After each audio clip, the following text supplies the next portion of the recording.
देशव्यापी आंदोलन खड़ा करने का मकसद है कि ईवीएम मशीन के द्वारा free, fair and transparent, free यानी मुक्त चुनाव नहीं हो सकता, फेयर यानी निष्पक्ष चुनाव नहीं हो सकता, ट्रांसपेरेंट यानी पारदर्शी चुनाव नहीं हो सकता। तीनों शब्दों को मिलाकर शब्द बन रहा है कि ईवीएम में घोटाला होता है। ये सुप्रीम कोर्ट का जजमेंट है। इसलिए जो लोग ऐसा कहते हैं कि घोटाला नहीं हो सकता, ऐसे लोग गधे की औलाद है। कि जो लोग ऐसा कह रहे हैं नहीं होता है, उन्होंने किसी ने भी छानबीन नहीं किया। तो ईवीएम मशीन के द्वारा चुनाव में घोटाला होता है, ये बात सुप्रीम कोर्ट ने कही। तो ईवीएम मशीन के द्वारा चुनाव में घोटाला होता है, ये बात सुप्रीम कोर्ट ने कही। और कहने के बाद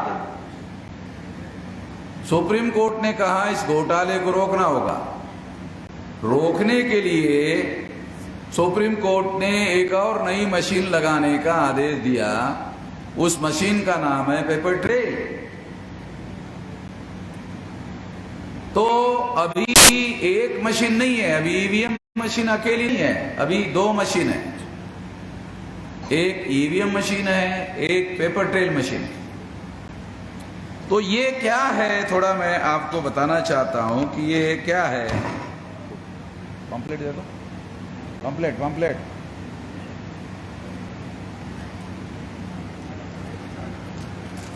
ये जो ईवीएम मशीन और पेपर ट्रेल में क्या फर्क है वो आपको समझाना होगा, क्योंकि मैं कोई भाषण करता नहीं हूं। मैं लगातार कोशिश करता हूं कि जो मैं समझ चुका हूं वो लोगों को समझाया। मैं लोगों को समझाता हूं। तो पहले आप लोग जब चुनाव होता था तो पहले बैलेट पेपर होता था, और जब आप वोट डालने के लिए बूथ पर जाते थे तो चुनाव आयोग के कर्मचारी आपको बैलेट पेपर देते थे। फिर भेजने के बाद में आप क्या करते थे, आप लोग देखते थे कि कौन कौन कैंडिडेट है, फिर देखते थे उसके चुनाव निशान क्या क्या है। तो आपको दिखाई देता गधा, घोड़ा, सुअर, कुत्ता। एग्जाम्पल के लिए, आपको समझाने के लिए बता रहा हूं, एग्जाम्पल है वो। आप भी जानते हैं ऐसे चुनाव निशान नहीं होते। एग्जाम्पल बता रहा हूं ताकि बात आपको समझ में आ जाए। तो आप देखते हैं कि गधा है, घोड़ा है, सुअर है, कुत्ता है, किसको वोट दे, किसको वोट दे, किसको वोट दे। चलो इस बार कुत्ते को वोट दिया जाए, ऐसा सोचकर वो क्या करता है, वो क्या करता था, वो जो स्टैंप है वो स्टैंप उठाता था। अरे शाही नहीं है, तो फिर वो शाही लगाता था, ऐसे शाही। फिर देखते हाँ लग गई है। फिर देखते कि कुत्ता यहाँ हाँ बराबर लग गया, कुत्ते पर ही लग गया है। ऐसा आपको निश्चिंत कर लेते थे। अगर आपको कम दिखाई देता है तो चश्मा लगाकर करते थे, दोनों आंखों से देखकर करते थे। फिर उसके बाद आप क्या करते थे, फिर उसके बाद आप ऐसा फोल्ड करते थे, फिर और थोड़ा सा छोटा फोल्ड करते थे, फिर उसके बाद और छोटा फोल्ड करते थे, और छोटा फोल्ड करने के बाद बैलेट बॉक्स में डालते थे और निश्चिंत हो जाते थे कि मैंने जिस कुत्ते को वोट दिया है मेरा वोट उसी कुत्ते के नाम पर जमा हो गया है। निश्चिंत होकर चले जाते, गारंटी करके चले जाते।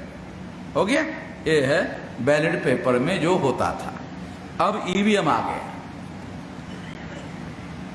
यानी मैं आपको ballot paper, EVM paper trail, ये तीनों बातों को आपको समझाता हूं ताकि बात आपको समझ में आ जाए। अब ईवीएम आ गया 2004 में। ईवीएम आने के बाद आप बटन दबाते, बटन दबाने के बाद आप किसी न किसी चुनाव निशान पर बटन दबाते। तो जब आप चुनाव निशान होता है, कमल का फूल होता है, हाथी होता है, साइकिल होता है और पंजा होता है, तो आप उसमें बटन दबाते। बटन दबाने के बाद आपको जैसे आप स्टैंप मारते थे कुत्ते पर और फिर हाँ लग गया, ऐसा देखते थे ना, ऐसे बटन दबाने के बाद आपने बटन दबाया, मान लो पंजे पर दबाया, दबाने के बाद ईवीएम मशीन में कुछ दिखाई नहीं देता। 2004 में कुछ दिखाई नहीं देता था। तो जब कुछ दिखाई नहीं देता था तो आप देखते थे अरे कहां गया भाई मेरा वोट, कहां गया। चुनाव आयोग का कर्मचारी आता और कहता हो गया। अच्छा हो गया, हाँ हो गया, इधर। तो उसको वो कंफ्यूज होकर, पता नहीं गया नहीं गया, वो कंफ्यूज होकर, अनिश्चित होकर, जैसे बैलेट पेपर में निश्चित होकर, हेलो, निश्चित होकर जाता था, ऐसा 2004 में ईवीएम मशीन में निश्चित होकर नहीं जाता था और वो चुनाव आयोग के कर्मचारी उसको निकाल देते। 2004 में ऐसा हुआ, 2009 में ऐसा हुआ।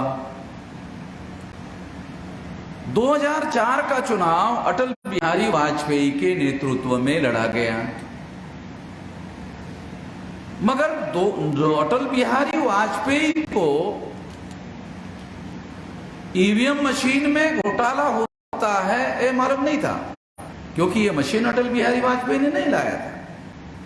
ये मशीन लाने का काम अभिषेक मनु सिंघवी, जो कांग्रेस के मेंबर पार्लियामेंट थे और कांग्रेस ने पार्लियामेंट में प्रस्ताव रखा था कि ईवीएम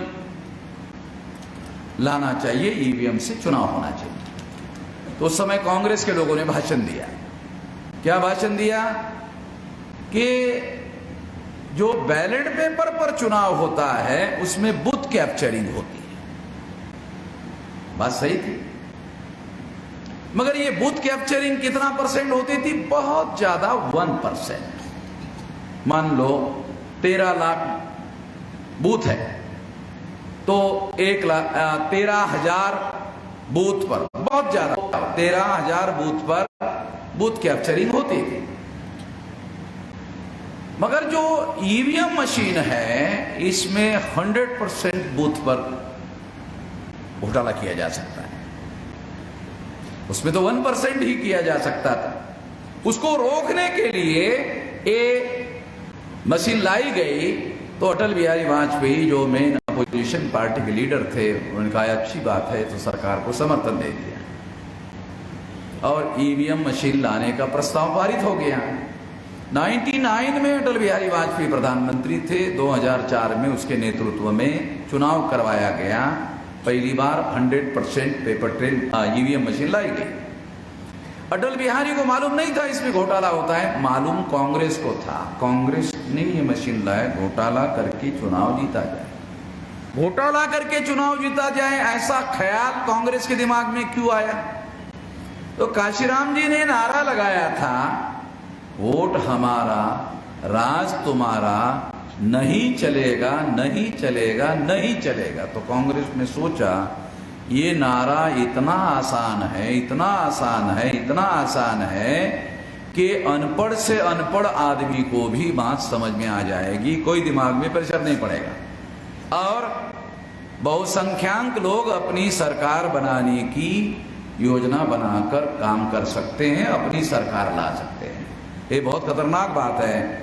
इसलिए कांग्रेस जो ब्राह्मणों की पार्टी थी, उसकी स्थापना ब्राह्मणों के द्वारा की गई थी, तो उन्होंने इसको रोकने के लिए, यानी आप लोगों की सरकार तो रोकने के लिए, बहुसंख्यक लोगों की सरकार, SC ST NT DNT VJNT MBC OBC minority की सरकार रोकने के लिए ये EVM लाई गई।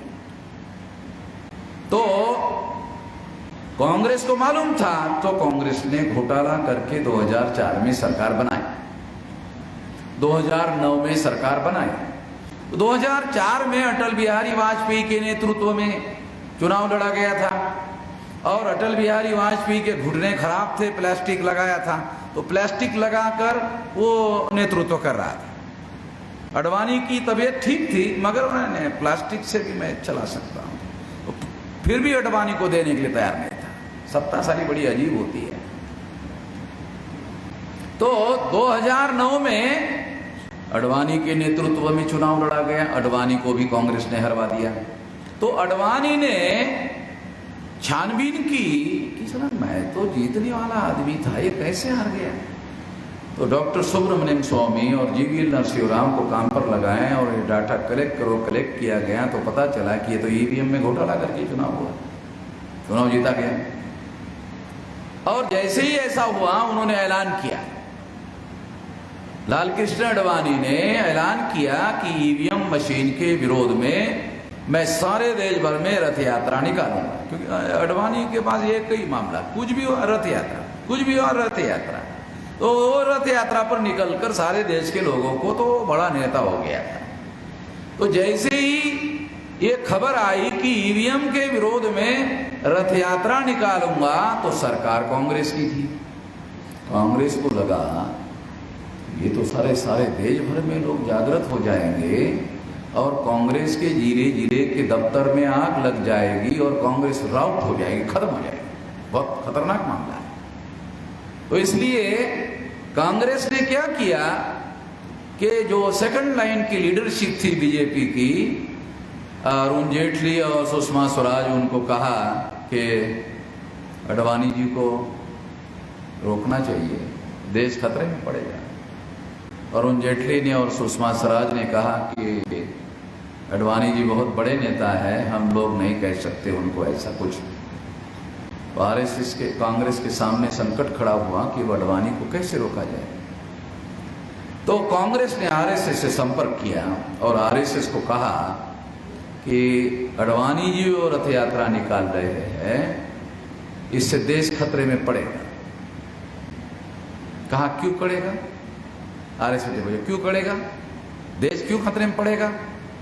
तो कांग्रेस ने कहा अब आपसे क्या छुपाया जाए, जब सुप्रीम कोर्ट में आप लोगों ने सारे सबूत दे दिए हैं, तो जैसे हमको मालूम है कि हमने घोटाला करके चुनाव जीता, वैसे आप लोगों को भी मालूम है कि हमने घोटाला करके जीता, तो आपसे क्या छुपाया जाए। तो आपको हम बता देते हैं कि हमने 2004 में 2009 में घोटाला करके चुनाव जीता। मगर अडवाणी जी अगर रथ यात्रा निकालते हैं तो देश खतरे में पड़ेगा, देश को खतरे में डालना अच्छा नहीं है। तो RSS ने कहा ठीक है, अडवाणी जी को रोकते हैं, देश को खतरे में डालने से रोकते हैं, हमें क्या फायदा होगा।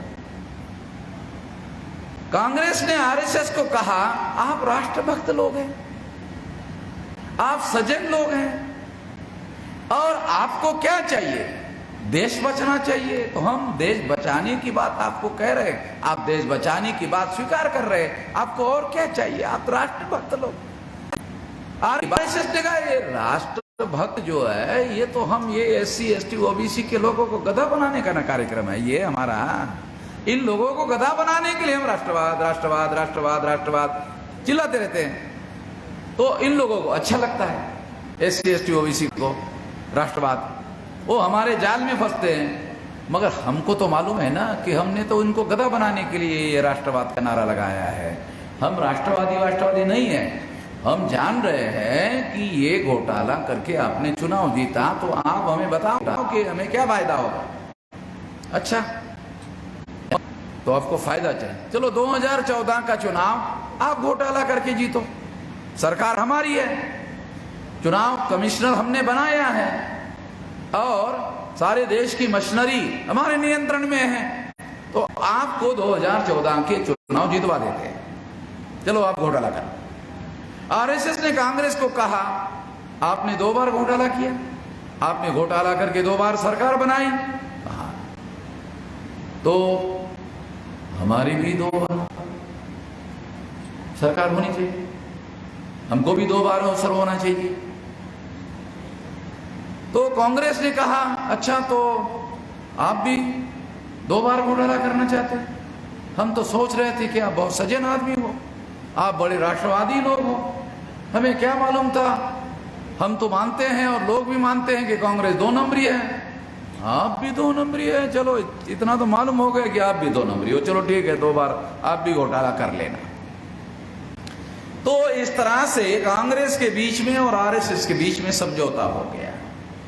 अडवाणी ने नहीं माना तो कांग्रेस ने अडवाणी को हटाकर 2014 का नेतृत्व नरेंद्र मोदी को दिया। इसके पीछे आरएसएस का एक और मकसद था, केवल अडवाणी को हटाने का मकसद नहीं था। नरेंद्र मोदी पिछड़े वर्ग का आदमी है, 52% वाला आदमी है, अगर हम ईवीएम में घोटाला करके चुनाव जीतते हैं तो देशवासियों को मालूम नहीं होना चाहिए कि हमने ईवीएम में घोटाला करके चुनाव जीता। पर्दा डालने के लिए एक ओबीसी के आदमी को प्रधानमंत्री पद का कैंडिडेट बनाना ठीक रहेगा, क्योंकि चुनाव जीतने के बाद हम कह सकते हैं कि हमने ओबीसी के आदमी को प्रधानमंत्री का पद दिया, इस वजह से लोगों ने भर भर कर हमको वोट दिया। तो लोगों का ध्यान ईवीएम के घोटाले की तरफ नहीं जाएगा। और चुनाव जीतने के बाद आरएसएस ने और बीजेपी ने ये प्रोपेगेंडा किया कि ओबीसी के लोगों ने हमको भर भर के वोट दिया, इस वजह से हमने चुनाव जीता। तो कोई काल्पनिक बात है, मैं आप लोगों को नहीं बता रहा। उसके बाद में 2014 मई में ये रिजल्ट आ गया। उसके बाद आप लोगों को ये जानकारी होगी कि हमारे देश में 36 स्टेट है और एवरेज हर साल 7 राज्यों के विधानसभा का चुनाव कंपलसरी करवाना पड़ता है, मैंडेटरी है, बंधनकारक है। तो 2014 में 7 राज्यों का चुनाव हुआ, 2015 को और 7 राज्यों का चुनाव हुआ, 2016 को और 7 राज्यों का चुनाव हुआ, लगभग 21 राज्यों का चुनाव हुआ। मगर चुनाव आयोग ने घोटाला पकड़ने वाली मशीन पेपर ट्रेल नहीं लगाई, यानी केवल ईवीएम मशीन के द्वारा ही चुनाव हुआ। और लगाया तो कितना लगाया? 8 अक्टूबर 2013 के बाद सुप्रीम कोर्ट ने जो ऑर्डर दिया, कितना लगाया? 0.33%, यानी आधा % भी नहीं लगाया। और वो भी कहां लगाया? नागालैंड, मिजोरम। यानी इस तरह का कोई जजमेंट, आदेश सुप्रीम कोर्ट ने दिया, भारत के प्रजा को, वोटर को मालूम ही नहीं होना चाहिए। एक खबरदारी चुनाव आयोग ने ली। अब उन्होंने 0.33% वोट पेपर ट्रेल मशीन लगाया, तो इसका मतलब दूसरा ये होता है कि लगभग नहीं लगाया, 99.67% नहीं लगाया। इसका मतलब है एज गुड एज नहीं लगाया। तो चुनाव आयोग ने पेपर ट्रेल मशीन नहीं लगाया, ये एविडेंस है डॉक्यूमेंट्री कि चुनाव आयोग ही घोटाले में शामिल है।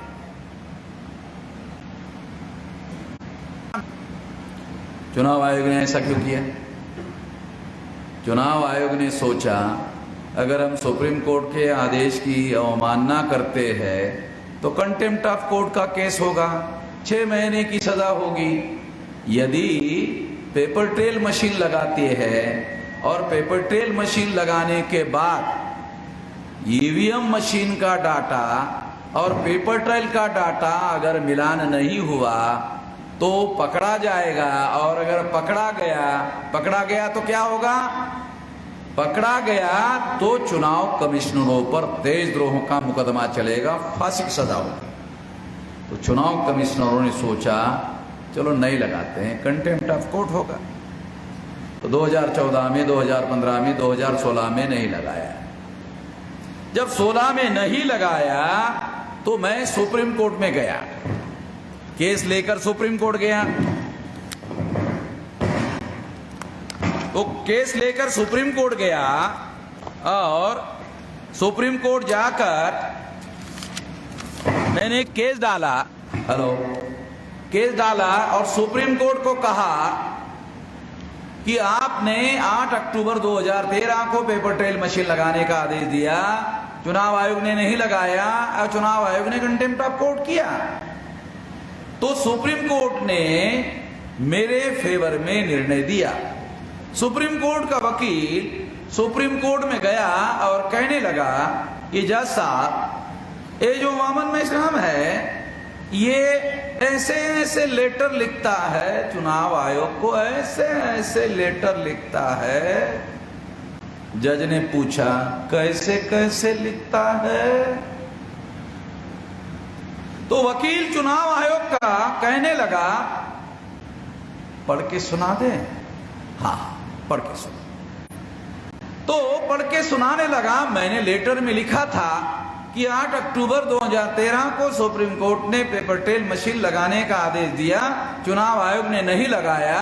तो जज ने उसको कहा अरे ये तो हमारा ऑर्डर है भाई वकील साहब, ये वामन मेश्राम का थोड़ी है, ये तो हमारा ऑर्डर है, हमने दिया वो ऑर्डर है, वो लागू करने के लिए तुमको लेटर लिख रहा है, हमारा काम वो कर रहा है। वामन मेश्राम को तो हम लोग धन्यवाद देना चाहिए, वो हमारा काम कर रहा है। चुप, ऐसे ऐसे लेटर लिखता है। और सुप्रीम कोर्ट ने ये फैसला मेरे केस में मेरे फेवर में दिया और कहा कि 2019 के लोकसभा के चुनाव में 100% पेपर ट्रेल मशीन लगाने का आदेश दिया जाता है। तो देश में अभी आप लोग ईवीएम मशीन को, पेपर ट्रेल मशीन, हर मशीन को पेपर ट्रेल मशीन लगाई हुई आप देखते हो, तो वामन मेश्राम के द्वारा लगवाई हुई है। किसी अखबार वालों ने खबर नहीं छापी, किसी टीवी वालों ने, चैनल वालों ने खबर नहीं छापी। क्यों नहीं छापी? वो बहुत बड़े देशभक्त है। ये अखबार वाले जो है ये बहुत बड़े देशभक्त लोग हैं, इसलिए मेरी खबर नहीं छापी। इन अखबार वालों ने 8 अक्टूबर 2013 को ईवीएम मशीन में घोटाला होता है, खबर ही नहीं छापी। लोगों को पता कैसे चलेगा ईवीएम में घोटाला होता है? लोगों को पता ही नहीं है, और पता ही नहीं है, इस वजह से मशीन लगाई जा रही है पेपर ट्रेल और नहीं लगाई जा रही है। इसका लोगों को पता कैसे चलेगा जब लोगों को खबर ही पता नहीं है कि ईवीएम में घोटाला होता है? तो लोगों को पेपर ट्रेल मशीन लगाने का पता ही नहीं चलेगा। तो ईवीएम मशीन में 2004-2009 में वोट डालने के दौरान आंखों से दिखाई नहीं देता था। 8 अक्टूबर 2013 को जब सुप्रीम कोर्ट ने फैसला दिया तो पेपर ट्रेल मशीन लगाने के बाद जब आप बटन दबाते हो तो दबाने के बाद क्या होता है? एक आदमी वोट देता है और वोट का रिकॉर्ड 2 जगह रिकॉर्ड किया जाता है। एक इलेक्ट्रॉनिक मशीन में, ईवीएम मशीन में आपके वोट का रिकॉर्ड किया जाता है और आपका वोट का रिकॉर्ड ईवीएम में जमा होता है। इलेक्ट्रॉनिक रिकॉर्ड, आपका वोट का रिकॉर्ड जमा हो जाता है ईवीएम में, उसको कह सकते हैं इलेक्ट्रॉनिक रिकॉर्ड। इलेक्ट्रॉनिक रिकॉर्ड की विशेषता क्या है? वो आंखों से दिखाई नहीं देता। आंखों से दिखाई नहीं देता, इससे क्या हो सकता है? डाटा ट्रांसफर दूसरों के नाम पर किया जा सकता है। जैसे ये मोबाइल है, ये मोबाइल में आपने मैसेज लिखा और आपने कामले के नाम पर ट्रांसफर कर दिया, हो जाता है। ये भी इलेक्ट्रॉनिक इंस्ट्रूमेंट है। आपने आपका टेलीफोन नंबर दूसरे के नाम पर ट्रांसफर कर दिया, हो जाता है। ये सब आप लोग करते हो। इसी तरह से इलेक्ट्रॉनिक रिकॉर्ड सारे दुनिया के एक्सपर्ट मानते हैं कि इलेक्ट्रॉनिक रिकॉर्ड ट्रांसफरेबल होता है। सारे दुनिया के एक्सपर्ट मानते हैं। और अब तो आपका हाथ में जो मोबाइल है तो आप लोग भी एक्सपर्ट ही हो गए हो, आप लोग भी मानते हो कि ये ट्रांसफरेबल है। दूसरा रिकॉर्ड पेपर ट्रेल मशीन में तैयार होता है। जैसे आप बटन दबाते हो 7 सेकंड वो आपको दिखाई देता है। दिखाई देने के बाद, पहले ईवीएम में दिखाई नहीं देता था, पेपर ट्रेल लगने के बाद दिखाई देना शुरू हुआ। जब दिखाई देता है तो दिखाई देने के बाद 7 सेकंड रुकता है। 7 सेकंड रुकने के बाद वो कागज का टुकड़ा कट कर बैलेट बॉक्स में गिर जाता है। इसका मतलब है अब बैलेट बॉक्स में गिरा हुआ कागज का टुकड़ा, स्टैंप लगाया हुआ टुकड़ा जो गिरता है वो as good as ballot paper है। 2 रिकॉर्ड हो गया। एक आदमी वोटर है, 2 जगह रिकॉर्ड हो रहा है। एक इलेक्ट्रॉनिक रिकॉर्ड है, एक फिजिकल रिकॉर्ड है। जैसे ये आपको दिखाई दे रहा है, ये फिजिकल रिकॉर्ड है। और इलेक्ट्रॉनिक रिकॉर्ड है, ये आंखों से दिखाई नहीं देता है। तो फिजिकल रिकॉर्ड की विशेषता क्या है? चलो ये भी थोड़ा बता देता हूं। फिजिकल रिकॉर्ड की विशेषता क्या है? इस पर आपने कमल के फूल पर स्टैंप मारा, इस पर पंजे को मारा तो इस पर स्टैंप लगा हुआ है पंजे का, इस पर कमल के फूल का स्टैंप लगा हुआ है। कमल के फूल का स्टैंप लगाया हुआ वोट पंजे के वोट में ट्रांसफर नहीं हो सकता। क्यों? ए फिजिकल एविडेंस अलग है, सेपरेट है, क्योंकि इसमें कमल के फूल पर स्टैंप है, इस पर पंजे में ट्रांसफर है। तो पंजे का ट्रांसफर, पंजे का वोट जो पंजा लगा हुआ है वो कमल के फूल में ट्रांसफर नहीं हो सकता। क्यों? क्योंकि इसका फिजिकल एविडेंस है, ये इलेक्ट्रॉनिक रिकॉर्ड नहीं है जो ट्रांसफरेबल है। नहीं, ये फिजिकल एविडेंस है और फिजिकल एविडेंस की वजह से ये ट्रांसफर नहीं हो सकता। पहले बैलेट पेपर होता था और कभी कभी रिकाउंटिंग होता था। और रिकाउंटिंग में क्या होता था? कभी कभी हारा हुआ आदमी जीत जाता था, जीता हुआ आदमी हार जाता था। तो इसी तरह से पेपर ट्रेल मशीन में कागज के टुकड़े पड़े हुए हैं। तो क्या होता है इसका? जैसे ही इलेक्ट्रॉनिक रिकॉर्ड की गिनती होती है, इलेक्ट्रॉनिक रिकॉर्ड में ये आदमी जीत जाता है। तो वो ये आदमी जीतता है तो बी कहता है नहीं नहीं नहीं, मुझे मंजूर नहीं है, मुझे ये पेपर ट्रेल मशीन का जो कागजी वोट है उसकी गिनती चाहिए। तो सुप्रीम कोर्ट ने ऑर्डर दिया 100% गिनना होगा। ये ऑर्डर है रिकाउंटिंग का। जब ये ऑर्डर है तो गिनती करने का आदेश देना पड़ेगा। जब गिनती करने का आदेश होगा तो जो बी है उसमें घोटाला होता नहीं है, क्योंकि फिजिकल एविडेंस है। तो बी चुनाव जीत जाता है, ये चुनाव हार जाता है। क्यों? ईवीएम में घोटाला होता है, पेपर ट्रेल में घोटाला होता नहीं है। इसलिए ये 2 मशीन के मैंने नाम रखे। ईवीएम का नाम अंग्रेजी है, समझने में दिक्कत है, इसलिए नाम रखा। ईवीएम का नाम घोटाला करने वाली मशीन। दूसरा पेपर ट्रेल मशीन, घोटाला पकड़ने वाली मशीन। सिंपल, हर एक को समझ में आ जाएगा। ईवीएम मीन्स घोटाला करने वाली मशीन, पेपर ट्रेल मीन्स घोटाला पकड़ने वाली मशीन। वो पेपर ट्रेल घोटाला क्यों पकड़ती है? क्योंकि उसके पास फिजिकल एविडेंस है और कागज के वोट है। इस वजह से वो घोटाला पकड़ सकती है। इसलिए पेपर ट्रेल मशीन लगाई गई। और चुनाव आयोग को मालूम था कि हमने तो ईवीएम मशीन बनाने का जब ऑर्डर दिया, क्योंकि चुनाव आयोग के पास अधिकार है ईवीएम मशीन कंपनी को ऑर्डर देने का, तो ईवीएम मशीन बनाने का कंपनी वालों को ऑर्डर दिया चुनाव आयोग ने कंपनी को कहा हमें घोटाला करने वाली मशीन चाहिए। कंपनी वालों ने चुनाव आयोग को कहा ज्यादा पैसा लगेगा। क्यों? कहा कि ये घोटाला करने वाली मशीन है ना, बहुत ज्यादा टेक्नोलॉजी इधर उधर ये वो आड़ा टेढ़ा दुनिया भर का करना पड़ेगा। तो एक तो टेक्नोलॉजी का पैसा लगेगा, इसमें दुनिया भरी की मशीनरी लगानी पड़ेगी। तो बेईमानी करने वाली मशीन बनानी है तो उसको ज्यादा पैसा लगेगा। आपको सस्ती मशीन हम दे देते। कैसे? वो ईमानदार मशीन, ईमानदार मशीन है, ईमानदार मशीन नहीं चाहिए, घोटाला करने वाली ही चाहिए। अच्छा हेलो, घोटाला करने वाली ही चाहिए तो ज्यादा पैसा लगेगा। ओके, उसने कहा ओके, चुनाव आयोग ने कहा ओके, ज्यादा पैसा देंगे। क्यों?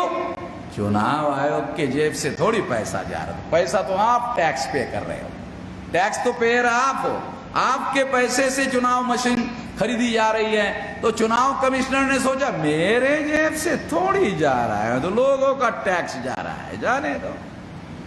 तो चुनाव आयोग जब मशीन घोटाला करने वाली ही बना रहा है, तो पहले दिन से मालूम है चुनाव आयोग को ईवीएम में घोटाला होता है। इसलिए पेपर टेल मशीन लगाने के बारे में सुप्रीम कोर्ट ने अपने जजमेंट में लिखा कि शुरू में चुनाव आयोग पेपर टेल मशीन लगाने के लिए रिलक्टेंट, ऐसा अंग्रेजी शब्द यूज किया सुप्रीम कोर्ट के जज ने, कि चुनाव आयोग रिलक्टेंट था, यानी लगाने के लिए राजी नहीं था, क्योंकि उसको मालूम था कि ईवीएम में हम घोटाला करते हैं, पेपर टेल में घोटाला पकड़ा जाएगा, और अगर पकड़ा गया तो चुनाव कमिश्नरों को फांसी की सजा हो सकती है। इसलिए रिलक्टेंट था, मगर सुप्रीम कोर्ट के ऑर्डर की वजह से उसको मानना। और इस तरह से जब ये चुनाव जो है ये घोटाला पकड़ा जाता है पेपर टेल मशीन से, इसलिए चुनाव आयोग ने पेपर टेल मशीन 2014 में नहीं लगाया, 15 को नहीं लगाया, 16 को नहीं लगाया। तो मैं सुप्रीम कोर्ट गया और सुप्रीम कोर्ट से ऑर्डर लाया, 2019 के चुनाव में 100% लगाने का ऑर्डर दिया। जब 100% लगाने का ऑर्डर हुआ, ऑर्डर होने के बाद नरेंद्र मोदी ने, आरएसएस ने, बीजेपी ने कांग्रेस से संपर्क किया और कहा कि आपके और हमारे बीच में आपने 2 बार घोटाला करके चुनाव जीता, 2014 का तो निपट गया है, 2019 का चुनाव जीतने के लिए हमारी मदद करो।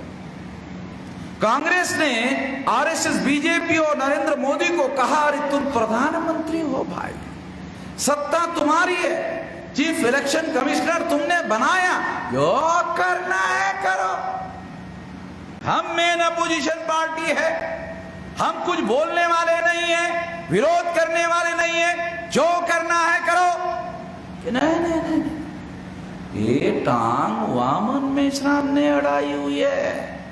ये टांग जो गांधी जी के पुतले आप लोगों ने देखे ना, उनकी टांगे जो है सिंगल हड्डी वाली टांगे देखी ना आपने गांधी जी की, ये डबल हड्डी वाली टांग है वामन मेश्राम की। इतनी आसान नहीं है कि हटा दिया जाए,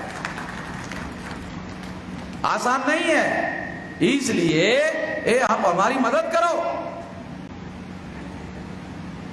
कांग्रेस ने, बीजेपी, आरएसएस को नरेंद्र मोदी को कहा अरे हमारा प्रधानमंत्री होता ना, अरे तो हम जो करना कहते रहते थे, हम किसी को पूछते नहीं थे, इसीलिए हम पर 2 नंबरी का आरोप लगाया जाता है।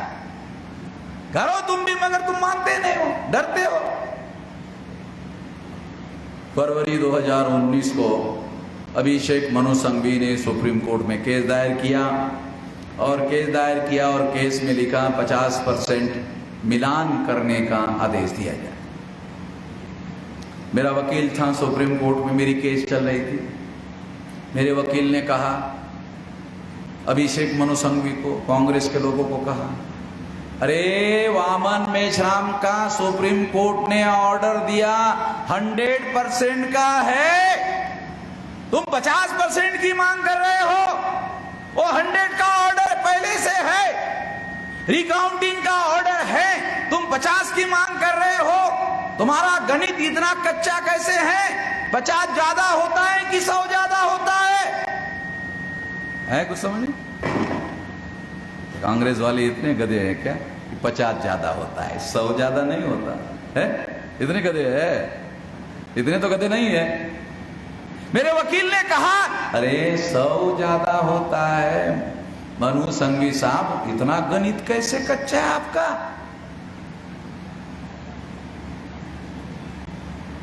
दूसरी बात हमारे जहन में आई, वो आपको बताया जाना बहुत जरूरी है।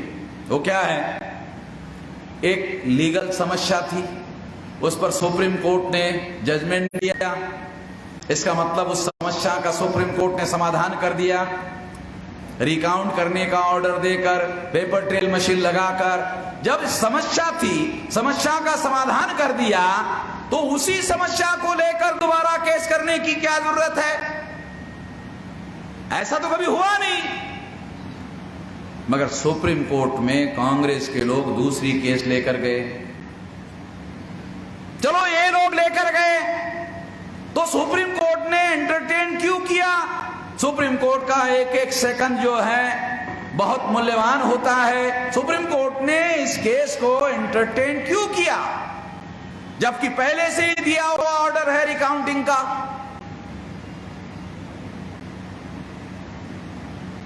एक बड़ी समस्या है और उसकी बड़ी वजह है क्योंकि उस समय चीफ जस्टिस रंजन गोगोई थे। रंजन गोगोई पर एक औरत ने आरोप लगाया कि इसने मेरा विनय भंग किया। वजह थी विनय भंग किया।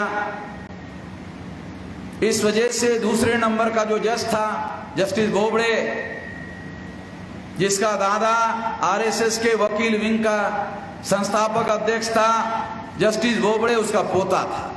आरएसएस के वकील विंग के अध्यक्ष का पोता था, जो सुप्रीम कोर्ट में दूसरे नंबर का जज था।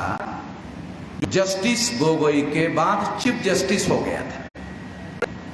उसके नेतृत्व में 7 जज का बेंच बैठा। उस आरोप पर फैसला करने के लिए, उस औरत के आरोप पर आरोपी जज फैसला नहीं दे सकता, इसलिए जस्टिस बोबड़े ने जस्ट रंजन गोगोई को, चीफ जस्टिस को निर्दोष छोड़ दिया। ये निर्दोष है। जस्टिस बोबड़े ने जस्टिस पटनायक के नेतृत्व में उस औरत की इंक्वायरी का आदेश दिया। जस्टिस पटनायक ने इंक्वायरी करके उस औरत को भी निर्दोष छोड़ दिया।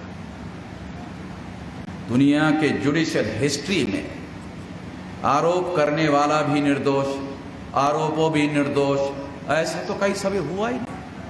आरोपी भी निर्दोष, आरोप करने वाला भी निर्दोष। अरे अगर आरोपी निर्दोष है तो इसका मतलब आरोप करने वाले ने झूठा आरोप किया। झूठा आरोप किया तो उसको सजा होनी चाहिए। मगर ये बनाव था, प्लानिंग था। जब दोनों को निर्दोष छोड़ दिया गया और मुझे खबर पढ़ने को मिली, मिलते ही मैं समझ गया पर्दे के पीछे खिचड़ी पक गई। मुझे समझ में आया कि पर्दे के पीछे खिचड़ी पक गई है। और 8 अप्रैल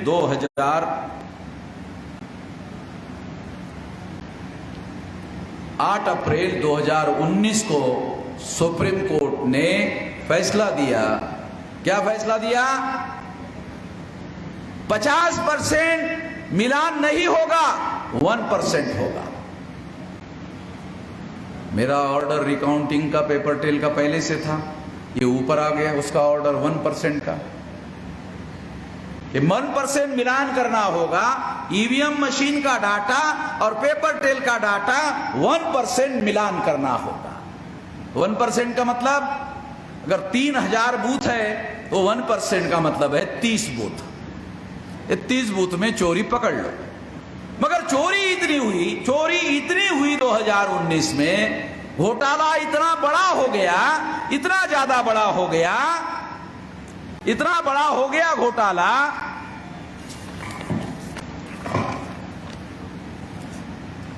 370 सीटों पर लोगों ने जितना वोट दिया उससे ज्यादा वोट निकले। फॉर एग्जाम्पल आपको थोड़ा पढ़ के सुनाता हूं ताकि आपको पता चल जाए कि कितना गड़बड़ी चल रही है।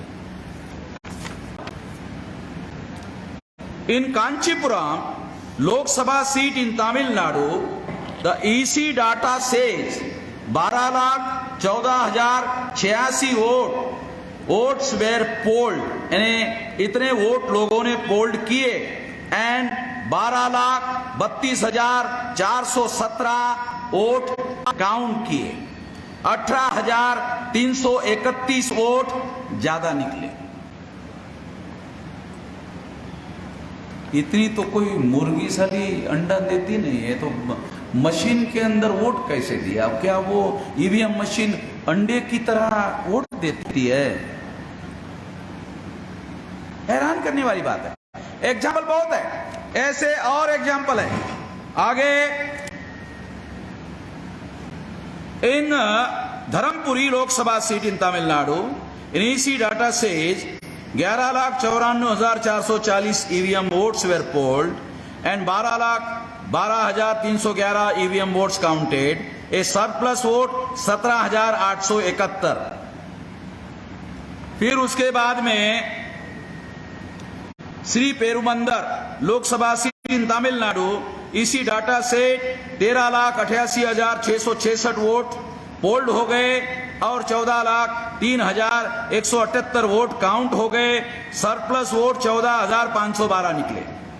उसके बाद मथुरा लोकसभा उत्तर प्रदेश में इसी का डाटा कह रहा है 10,88,206 वोट हुए, पोल्ड हो गए और 10,98,112 वोट काउंट हो गए। सरप्लस वोट 9,906 वोट ज्यादा निकले।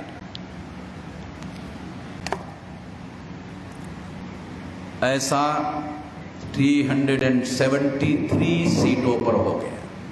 ये केवल नमूने के लिए आपको बताया, ये नमूने बताया, जबकि फ्री फेयर एंड ट्रांसपेरेंट चुनाव में होता क्या है, अगर एक वोट भी ज्यादा हुआ तो एक वोट वाला कैंडिडेट चुनाव जीत जाता है। यहां तो 18,000, 19,000, 20,000, 21,000 वोट जो है वो ज्यादा निकल रहे, ज्यादा निकल रहे। इसका मतलब है जिताने के लिए, हारे हुए को जिताने के लिए ऐसा किया गया है। ये डॉक्यूमेंट्री एविडेंस है।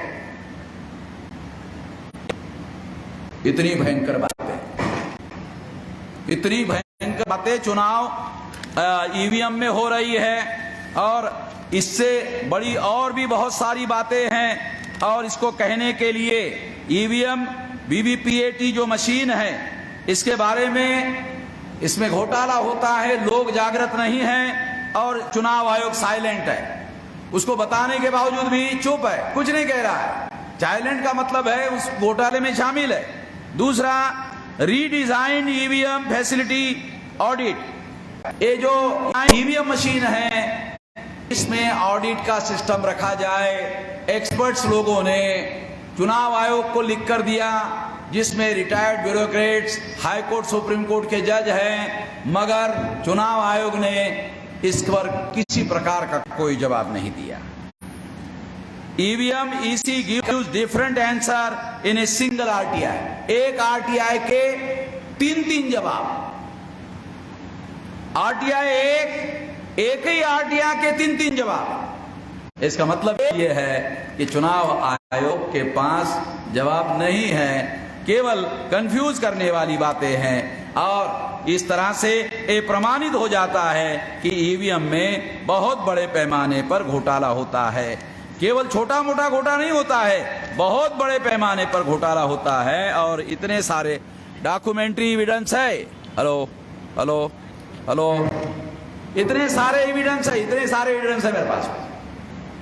मैं जब सुप्रीम कोर्ट केस लेकर गया तो आप लोगों को थोड़ा जानकारी बता देता हूं कि सुप्रीम कोर्ट में अगर आपके पास सबूत नहीं है तो जज फाइल वकील के मुंह पर फेंक के मारता है। जब मेरी केस में मेरे फेवर में सुप्रीम कोर्ट ने जजमेंट दिया, इसका मतलब ये है कि मेरे पास इतने सारे ठोस सबूत है कि ईवीएम घोटाला पकड़ा जा सकता है, इतने मेरे पास है। और मैं डायरेक्ट ईवीएम मशीन पर चुनाव आयोग पर आरोप कर रहा हूँ कि चुनाव आयोग इस घोटाले में शामिल है, ईवीएम मशीन चोर है, चुनाव आयोग चोरों का सरदार है। तो चुनाव आयोग सुन रहा है, ये देखो ये 3-3 रिकॉर्ड हो सारे देश, अभी ये खुला हो रहा ना, ये सारे देश भर में, सारे अमेरिका, यूरोप, वहां से लोग मुझे टेलीफोन करते रात में 4 बजे कि आपका वीडियो सुन रहे हैं। अरे मैंने कहा सोने तो दो, कहना है हमारे अमेरिका में तो दिन निकल गया। अरे तेरा दिन निकला होगा, हमारा तो रात चल रहा भाई। तो लोगों को ये बात समझ में आ रही है और हम सारे सबूतों के साथ ये सारी की सारी बातें कह रहे हैं, बगैर सबूतों के कोई बात नहीं कर रहे। अगर बगैर सबूतों के कोई बात किया होता तो अभी तक चुनाव आयोग ने मेरे खिलाफ एफआईआर कर दिया होता और मुझे जेल में डाल दिया होता। ऐसा क्यों नहीं कर रहे हैं? क्योंकि उनको मालूम है मेरे पास जितना बोल रहा हूं ना उससे ज्यादा सबूत है, उससे ज्यादा सबूत मेरे पास में है। तो मैं ये बात आप लोगों को इसलिए बता रहा हूं कि ईवीएम मशीन की वजह से आपका जो वोट का अधिकार है, जो लोकतंत्र का प्राण तत्व है, वोट क्या है?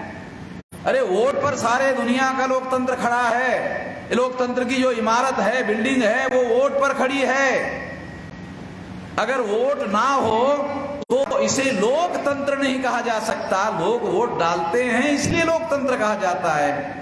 अब जब वोट का अधिकार खत्म हो गया और ईवीएम ने आपका वोट चुरा लिया, इसलिए इसको ईवीएम शाही कहा जा सकता है। क्योंकि अब आप लोग एमएलए एमपी नहीं चुन रहे हैं, ईवीएम मशीन एमएलए और एमपी को चुन रही है। इसलिए जो शाही पैदा हो गई वो ईवीएम शाही है, लोकशाही नहीं है। तो ये इतनी बातें मैं आप लोगों को कह रहा हूं और आप सुन सुनकर आपका दिमाग भी पक गया होगा कि साला कितना, मतलब एक भी बात वामन मेश्राम ने खुशी की नहीं बताई, सारा साला दिमाग टेंशन देने वाली बातें बताई। ये सारा का सारा मामला आपका खत्म कर दिया गया। ये आपके वोट के अधिकार पर आपका फ्यूचर अवलंबित। अगर आपका वोट है तो इस देश का रूलर आपके बारे में सोचेगा। अगर आपका वोट नहीं है तो इस देश का रूलर, हुक्मरान आपके बारे में सोचना बंद कर देगा। बंद कर दिया। अभी इंडिया टुडे ने रिपोर्ट दिया, महंगाई बहुत बढ़ गई है, बेरोजगारी उससे भी ज्यादा बढ़ गई है। फिर लिखा मोदी आ जाएगा। बड़ा अजीब मामला है। अबे महंगाई बढ़ गई, बेरोजगारी बढ़ गई, फिर भी मोदी आएगा। वो कैसा आएगा ये नहीं बताया, ये मैं बता रहा हूं। वो नहीं बता रहा, ये मैं बता रहा हूं। ईवीएम से आएगा, चोरी करके आएगा। बीजेपी की सरकार बिल्कुल भी नहीं आ सकती, मगर ईवीएम से आएगी। क्योंकि आप लोगों के पास तो कुछ रहा ही नहीं। इसलिए इस परिस्थिति को रोकना होगा। और रोकने के लिए क्या करना होगा? सबसे पहले तो जो ईवीएम मशीन बनाई जाती है उस संबंध में 2-3 बातें क्या किया जा सकता है। मुझे लोगों ने, जब मेरे ये कार्यक्रम चल रहे हैं तो बहुत सारे लोगों के मुझे टेलीफोन आए और लोगों ने कहा कि जो काम आप कर रहे हो और जो बात लोगों को जागृत कर रहे हो, बता रहे हो, किसी को तो समझ में ही नहीं आ रहा, इतना सारा आप जानते हो, लोगों को बता रहे हो, सबूतों के साथ समझा रहे हो, तर्क और दलील से समझा रहे हो, तथ्य से, फैक्ट से समझा रहे हो, सबूतों के साथ समझा रहे हो, मगर जो सामने वाली पार्टी है वो आपके समझाने से मानने वाली नहीं है। मैंने कहा क्यों? बहुत बदमाश लोग हैं, वो आपकी बात मानने वाले नहीं हैं। तो क्या करना चाहिए? तो कहा एक्शन करना चाहिए। लोगों का कहना है एक्शन करना चाहिए। ये एक्शन में क्या करना चाहिए? तो कहा ईवीएम फोड़ना चाहिए। मैं इससे सहमत नहीं। ईवीएम फोड़ने के लिए मैं सहमत नहीं हूं। अक्टूबर से लेकर दिसंबर तक मैं चुनाव आयोग को अपील करता हूं, आह्वान करता हूं कि वो ईवीएम मशीन को सुधार ले। सुधारने का तरीका क्या हो, क्या डेवलपमेंट होना चाहिए चुनाव में? तो सबसे इंपॉर्टेंट बात, पहले नंबर, सुप्रीम कोर्ट 3 जज का पैनल बनाए और वो गलती करने के बाद फैसला देने का काम ना करे, बल्कि गलती को रोकने का काम करे और 3 जज का पैनल के निगरानी, नियंत्रण और निर्देशन में चुनाव हो। दूसरी बात, देश के लोकतंत्र को जिंदा करने का, चुनने का एमएलए एमपी को अधिकार वोटर्स को है, मतदाताओं को है। इसलिए मतदाताओं की एक निगरानी समिति होनी चाहिए सेंट्रल लेवल पर। केवल चुनाव आयोग को अथॉरिटी नहीं होनी चाहिए। चुनाव आयोग को संविधान निर्माताओं ने फ्री, फेयर एंड ट्रांसपेरेंट चुनाव संपन्न कराने का अधिकार दिया और नौकरी करने के मुक्त कर दिया, मगर ये नौकरी से भी घटिया किस्म के लोग हैं।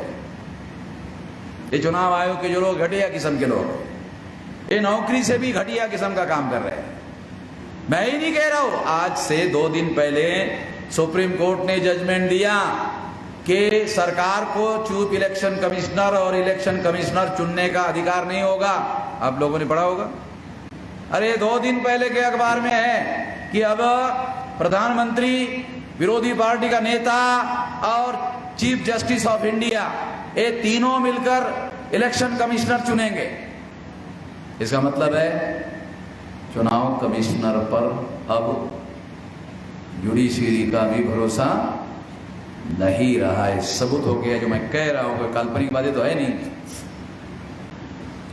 तो इसलिए जब चुनाव कमिश्नर पर चीफ जस्टिस का भरोसा नहीं है, तो जो मतदाता चुनाव में लोगों को जितवाने का काम करते हैं, उनकी सेंट्रल लेवल पर मॉनिटरिंग करने वाली कमेटी होनी चाहिए, स्टेट लेवल पर मॉनिटरिंग कमेटी होनी चाहिए, लोकसभा और विधानसभा लेवल पर मॉनिटरिंग कमेटी होनी चाहिए।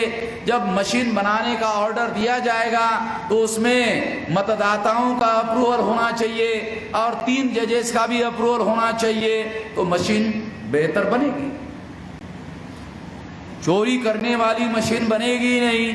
तो ऐसी मशीन अगर बनेगी तो घोटाला रोका जा सकता है। मॉनिटरिंग करने के लिए मतदाताओं की कमेटी होगी तो घोटाला नहीं होगा और ये विधानसभा लेवल तक होना चाहिए। अगर ऐसा होता है तो निश्चित रूप से मशीन फोड़ने की जरूरत नहीं है। तो हम चुनाव आयोग को अपील करते हैं कि ऐसा वो करे। अगर चुनाव आयोग इसके लिए पहल नहीं करता है, ये बात नहीं मानता है, तो फिर मैं लोगों की सजेशन को मान लूंगा कि ईवीएम फोड़ना चाहिए। फिर मैं लोगों की बात मान लूंगा। मैं पहले तो नहीं मानूंगा। बाद में जब चुनाव आयोग नहीं मानेगा तो फिर लोगों की बात मान लेंगे, ईवीएम मशीन फोड़ना होगा। तो ईवीएम मशीन फोड़ने के लिए क्या करना होगा? लगभग 15 लाख बूथ रहने वाले हैं इस लोकसभा चुनाव में। जब 15 लाख बूथ रहेंगे तो एक बूथ में एक मशीन फोड़ने के लिए एक आदमी चाहिए। तो शेड्यूल कास्ट के 15 लाख मशीन फोड़ने वाले लोग होने चाहिए। अभी से तैयारी करने के लिए हम लोग सारे देश भर में लोगों को बोल रहे हैं, तैयारी करो, बूथ लेवल पर तैयारी करो। शेड्यूल ट्राइब के 15 लाख होने चाहिए, एमबीसी के 15 लाख होने चाहिए, ओबीसी के 15 लाख होनी चाहिए, नॉमेडिक ट्राइब के 15 लाख होनी चाहिए, माइनॉरिटी के 15 लाख होनी चाहिए और महिलाओं के 15 लाख होनी चाहिए। और अगर ऐसा होता है तो ये मशीन फोड़ने की तैयारी अब से करनी चाहिए। और ये मीटिंगें लेनी चाहिए आप लोगों को। मीटिंगें में 10, 20, 25, 50 की 100 की मीटिंग आपने ली तैयारी करने के लिए, तो उसका वीडियो बनाओ, वीडियो वायरल करो और चुनाव आयोग को भी भेजो। देखो ये फोड़ने की तैयारी कर रहे हैं। उसको मालूम होना चाहिए कि तुम अगर ईमानदारी से चुनाव संपन्न नहीं कराओगे तो फिर तो हम लोगों को हमारा भविष्य का सत्यानाश होगा। तो भविष्य का सत्यानाश करने की इजाजत तो नहीं दी जा सकती। कुछ लोगों ने मुझे कहा कि ऐसा करने से सजा होगी। तो मैंने कहा गांधी जी जेल में जाते जाते लहान हो गए कि महान हो गए? कहा महान हो गए, तो हम कौन से छोटे होने वाले हैं? गांधी जी जेल में जाते जाते महान हो गए थे। कितने महान हो गए थे? इतने महान हो गए थे, इतने महान हो गए थे, इतने महान हो गए थे कि अंग्रेजों को कहा क्विट इंडिया, भारत छोड़ो। अंग्रेजों ने कहा ठीक है छोड़ देते। हम भी फोड़ते फोड़ते फोड़ते फोड़ते महान हो जाएंगे, कानून का उल्लंघन करते करते महान हो जाएंगे। वामन मेश्राम भी महान हो जाएगा और फिर मैं भी आदेश दूंगा क्विट इंडिया। अब किसको दूंगा वो बाद में बताऊंगा। तो तुम भारत छोड़ो, तुम बदमाशी कर रहे हो। तो इसलिए इससे डरने की जरूरत नहीं है, क्योंकि आप चोरी करके जेल में नहीं जा रहे हो, ठगी करके जेल में नहीं जा रहे हो, आप संविधान की रक्षा करने के लिए जेल में जा रहे हैं, लोकतंत्र की रक्षा करने के लिए जेल में जा रहे हो, देश की रक्षा करने के लिए जेल में जा रहे हो। अगर आपको शांतिपूर्ण तरीके से सरकार बदलने का अधिकार जो संविधान निर्माताओं ने आपको दिया, अगर वो आपका अधिकार प्रभावी नहीं होने दे रहे हैं, रोक रहे हैं, तो लोग हथियार बंद आंदोलन शुरू करेंगे। अगर लोग हथियार बंद आंदोलन शुरू करेंगे तो देश खतरे में पड़ेगा, संविधान खतरे में पड़ेगा, लोकतंत्र खतरे में पड़ेगा। तो इन लोगों की वजह से पड़ेगा। इसलिए हम लोगों को इसको रोकने के लिए जेल में जाना, देश हक में जेल में जाना कोई गलत बात नहीं है। आपने सुना होगा कर्नल गद्दाफी के घर पर लोग गए, लाखों लोग गए, उसको घर में पकड़ के मार दिया। एफआईआर हुआ। एक आदमी की हत्या करती है तो उस पर 302 का मुकदमा चलता है। एक आदमी को 1000, 5000, 10,000, 20,000, 50,000, 1 लाख लोग घेर लेते, मार देते हैं, तो लोग क्या कहते हैं? रेवोल्यूशन हो गया। एफआईआर हो गया नहीं बोलते, रेवोल्यूशन हो गया। कभी सुना कि 1 लाख लोगों ने अगर इस तरह के डिक्टेटर को मार दिया तो एफआईआर हुआ? कभी सुना दुनिया में? कभी नहीं सुना। ऐसा होता नहीं है। इसलिए साथियों, ये देश की रक्षा करने का, लोकतंत्र की रक्षा करने का, संविधान की रक्षा करने का मामला है। इसके लिए जेल में जाने के लिए तैयार रहना चाहिए। मैं तो गुजरात में जेल से जाकर के आ गया। नरेंद्र मोदी के गुजरात में लोगों को डर लगता है, मैं वही जाके आया। उन्होंने अरेस्ट नहीं किया, मैं ही गया।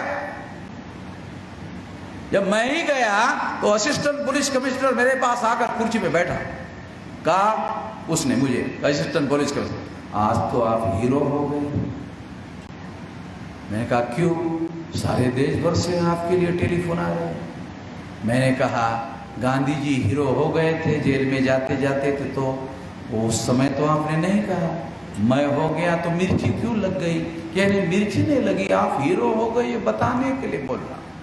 नेशनल दस्तक की आपसे गुजारिश है कि अगर इसको बचाना चाहते हैं तो नेशनल दस्तक को सब्सक्राइब करने के लिए रेड कलर के सब्सक्राइब बटन को दबाएं, फिर बेल आइकन की घंटी दबाएं।